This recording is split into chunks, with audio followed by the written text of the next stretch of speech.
अस्सलामुअलैकुम दोस्तों, पार्लियामेंट के अंदर अब गालियां दी जाने लगी है। हाल ही में बीजेपी सांसद अनुराग ठाकुर ने राहुल गांधी को गालियां दी, उनसे उनकी जाति पूछी, जिस पर राहुल गांधी ने अनुराग ठाकुर को जबरदस्त और जोरदार जवाब दिया। और दूसरी तरफ अखिलेश यादव ने राहुल गांधी की तरफ से अनुराग ठाकुर को गुस्से में जवाब दिया और गुस्से में उनसे सवाल किए। दोस्तों, ये पहला वाकया नहीं है, पहला हादसा नहीं है। इससे पहले भी रमेश भिदोड़ी जो बीजेपी सांसद है, उसने भी मुस्लिम सांसद दानिश अली को गालियां दी थी, उनको भी बुरा भला कहा। बात बहुत की जाती है। माननीय सभापति जी, जिसकी जात का पता नहीं वो गणना की बात करता है। बात जनगणना की बात बहुत की जाती है। माननीय सभापति जी, जिसकी जात का पता नहीं वो गणना की बात करता है। जो भी स्पीकर सर, जो भी इस देश में दलितों की, आदिवासियों की, पिछड़ों की बात उठाता है, जो भी उनके लिए लड़ता है, उसको गाली खाना ही पड़ता है। और मैं ये सब गालियां खुशी से खाऊंगा, क्योंकि महाभारत की बात हुई तो महाभारत में अर्जुन को सिर्फ मच्छी की आंख दिख रही थी, उसी प्रकार मुझे सिर्फ मच्छी की आंख दिख रही है। जाति जनगणना हम करा के दिखाएंगे। खत्म। आपको जितनी गाली देनी है आप दीजिए, हम खुशी से लेंगे। धन्यवाद। इनसे ये पूछना चाहता हूं, आपने जाति कैसे पूछ ली है बताइए। बस आप जाति कैसे पूछ सकते हैं? आप बताएं, जाति कैसे पूछ सकते हैं? आप पूछ के दिखाओ जाति। तुम आप जाति कैसे पूछोगे? तुम उसको गाली खाना ही पड़ता है। आप जाति कैसे पूछ सकते हैं? आप बताएं, जाति कैसे पूछ सकते हैं? आप पूछ के दिखाओ जाति। तुम जिनकी मैं बात कर रहा हूं वो हमारे उस समय की प्रधानमंत्री थी, जिन्होंने इमरजेंसी लगाई थी। एक नेता की स्वर्गीय दादी जी भी हैं, और मैं उनके नाम के आगे प्रियदर्शिनी भी लिखा जाता था, और उन्होंने इमरजेंसी लगाई थी।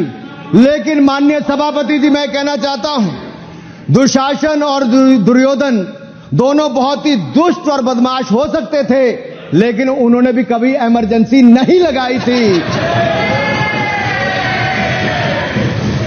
दुशासन और दुर्योधन दुष्ट भी हो सकते हैं, दुश्मन भी हो सकते हैं, बदमाश भी हो सकते हैं, लेकिन उन्होंने भी इमरजेंसी नहीं लगाई थी। सर, पूरे उपन्यास में 74 बार कौरव और कौरव पार्टी की चर्चा हुई, हर एक में कांग्रेस का चरित्र झलकता है। राहुल जी सदन में हजारों साल पूर्व हुए महाभारत की कहानी सुना रहे थे, मगर उनकी अपनी पार्टी के पढ़े लिखे एक विद्वान पूर्व मंत्री और सांसद आज के महाभारत की कहानी लिखते हुए बताते हैं कि कौन कौरव था, कौन शकुनी था, कौन धृतराष्ट्र था, कौन दुशासन था, कौन दुर्योधन था, कौन कर्ण था। जरूर पढ़िएगा, सबके किरदार उसी में मिलने वाले हैं। और शायद जिस समय शशि थरूर जी लिख रहे थे, उस समय आपका टैलेंट इनको पता नहीं था, नहीं तो 100 पन्ने तो आप पे ही लिख देते साहब। आप चाहते कार्रवाई हो जाए। माननीय सभापति जी,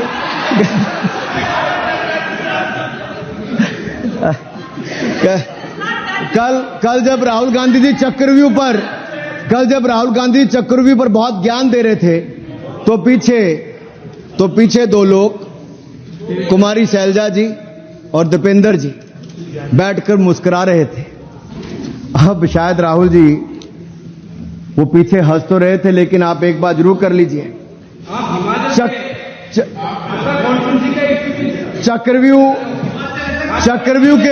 चक्रव्यूह के परिप्रेक्ष्य में इन दोनों से बेहतर कौन बता सकता है? हरियाणा के चुनाव आने वाले हैं, जान लीजिए कि कौन शकुनी है और कौन अभिमन्यु है, नहीं तो बहुत देर हो जाएगी। आपको एक और सुझाव है, और मैं इतना जरूर कहूंगा, आपने तो कई सारे चक्रव्यूह बनाने का काम किया सर, और जब उस समय किशोर अभिमन्यु पर कौरवों ने युद्ध नीति के विपरीत जाकर प्रहार किया था, तो मैं कुछ कहना चाहता हूं।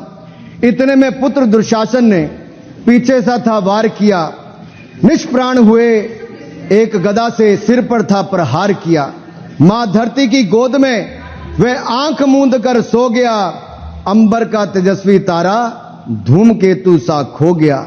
लेकिन कोई तारे का तेज फीका नहीं कर सकता, वीर गति पाकर अमर हुआ हो कभी नहीं मर सकता है। पुत्र सुभद्रा कुरुक्षेत्र में जिसकी अमर कहानी थी, 9 माह में सीखी विद्या जब 16 साल जवानी थी। अब उस अभिमन्यु को जिसने सारे चक्रों को तोड़ने का काम किया, मैं इतना ही कहूंगा, चक्रव्यूह का प्रसंग छेड़कर आपने अच्छा किया। इस देश ने बहुत सारे चक्रव्यूह देखे, कांग्रेस का चक्रव्यूह सर, इसके 7 किरदार मैं बताता हूं सर। पहला कांग्रेस, दूसरा पंडित नेहरू, सर नाम लेने के लिए मना किया, मैं दूसरी तरह से बोलता हूं।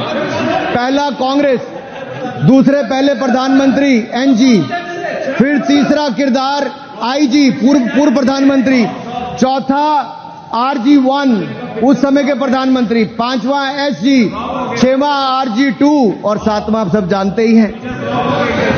आप समझदार हैं, समझ गए होंगे।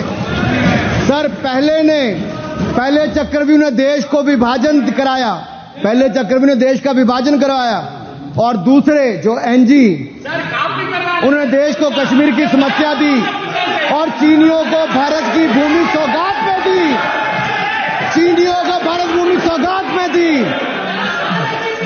सर तीसरे चक्रव्यूह आईजी ने, पूर्व प्रधानमंत्री आईजी ने देश को आपातकाल दिया, इमरजेंसी दी और पंजाब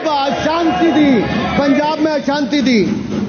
चौथे जो RG1 है, RG1 ने बोफोर्स दिया और सिखों का निस्सहार किया। पांचवें जो ऐसी हैं, उन्होंने सनातन धर्म परंपरा के प्रति नफरत का नैरेटिव बनाया, 12 लाख के करोड़ के घोटालों को संरक्षण प्रदान किया, देश की आर्थिक अर्थव्यवस्था को भंवर जाल में फंसाया। और छठे ठहरे आप, जिन्होंने पिछले 15 सालों में देश की राजनीति, संसदीय परंपरा और संस्कृति को इतना नुकसान पहुंचाया जितने कि ये बाकी 6 मिलकर चक्रव्यूह एक साथ मिलकर भी नहीं कर पाए।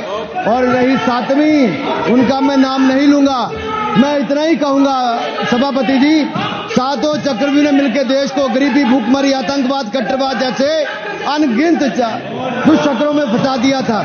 देश को हमने इन आपके दुष्चक्रों से बचाया है, आजाद कराया और माननीय प्रधानमंत्री मोदी जी के नेतृत्व में विकास रथ को आगे बढ़ाया। आज दुनिया में भारत को 5वीं बड़ी अर्थव्यवस्था बनाया। आप जिस अभिमन्यु को घेरने की कोशिश पिछले 22 सालों से कर रहे हैं, गुजरात से लेकर दिल्ली तक, आपके योद्धा और आपकी सरकारें निपट गई, लेकिन आप उनको घेर पाए क्योंकि वो जनता के दिलों में बसे हैं।